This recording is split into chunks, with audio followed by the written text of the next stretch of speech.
What's up guys, Edmund here of Artistic Entertainment, and today I want to talk about why I decided to no longer use Apple iPhone. Let's get into it.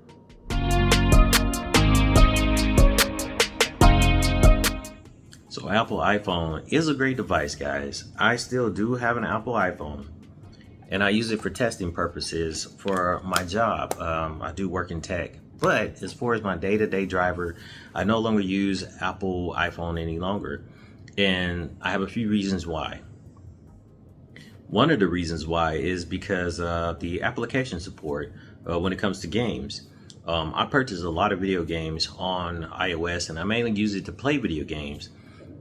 And I stopped using it because some of those games that I purchased, which I consider them a really, at the time, a high amount to purchase a game, I decided to no longer use it because of this.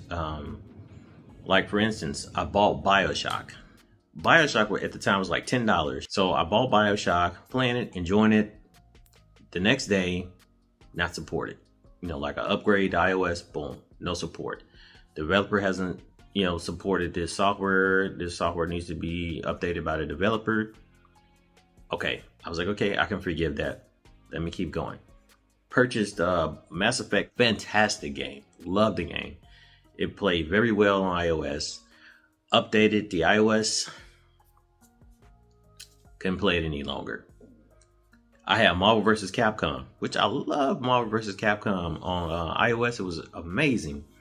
And the next day, not supported. After an iOS update, not supported.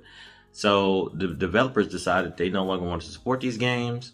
I spent my money on these games and now I can no longer play them. And that's one of the reasons why I decided, okay, I'm not going to do this. If they're not going to support the software that I, spent my money on, I just can't deal with it. So that's one of the reasons. The next reason is because the features that are offered on Android, in my opinion, surpasses the iPhone. Don't get me wrong, iPhone has some fantastic features as well, but for what I do, and like I say, I work in tech, so the Android features to me are a lot more handier as opposed to the features on iOS. Like iOS has like this multitasking feature where you swipe in between applications, which on the Mac, it works flawlessly. I love it on the Mac. But when it comes to a phone, I need something that, can kind of split screen. So when I open applications, I can split screen it on my Android. That's one of the features that I really do enjoy and one of the features that are very handy for the Android device. And these are some of the reasons why I decided that I'm not going to no longer invest in iOS. Now, when it comes to the games, Android, if I decided that I want to play any game on Android, I pretty much can almost. Especially the games that I previously purchased on iOS, I can still retain those in so many ways. And we all know, those of us who are in the know, we all know how I can actually play those games on Android as versus iOS without actually having to, sacrifice more money. But this is what I decided to do in order to retain those games, is to go the unconventional route. Now, when it comes to developer support or software support, I'm not saying that Android has the best in software support, but there are ways that you can do things in order to get the most out of your device. Now, iOS, I have to admit, their ecosystem is superior to any other ecosystem I ever seen when it comes to mobile devices. And it was really hard for me to leave iOS to go to Android.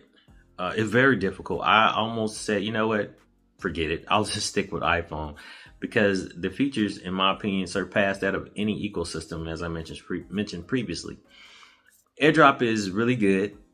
There is a quick share for Samsung when it comes to your device. You can link it to Windows. It's so many things you can do. But for me, with iOS and Mac OS, it just works well together. Now, I may purchase an iPad. I'm thinking about going ahead and get an iPad. But as far as like just upgrading the iPhone, the only way that I use iPhone is for testing purposes when I'm working at my job. or if there's some things I need to kind of figure out, or kind of do a bit more research on some things that iPhone can do that maybe, just your average consumer isn't aware of, then that's what I would do, or that's what I do for iOS. But, I just wanted to know, like, am I the only one? Like I say, if Apple came out with some different features or something that catered to me a lot more as compared to like Android, then maybe I would go back to using iOS. But until that happens, I'm probably going to stick to Android from here on out. But I want to know you guys' thoughts. I mean, have you switched from iOS to Android, or maybe from Android to iOS? Which one works better for you? For me, Android works better for me, but for you, which one works better for you? And if you can give me a description as to why it works better for you, then maybe it'll help me to say, let me try iOS once more. Like I said, I do have an iPhone, but I only use it for testing purposes, not as a daily driver. But maybe you guys know some things about it that I don't know that can possibly help me to maybe further investigate or further venture into that side. But these are my thoughts. This is the reason why I decided that I'm no longer going to be a part of the iPhone mafia.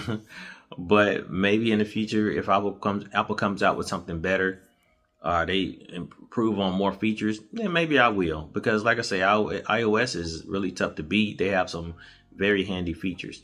But let me know what you guys think in the comment section below. My name is Edmund of Artistic Entertainment. Thank you for watching this video. Until the next one, I'll talk to you soon.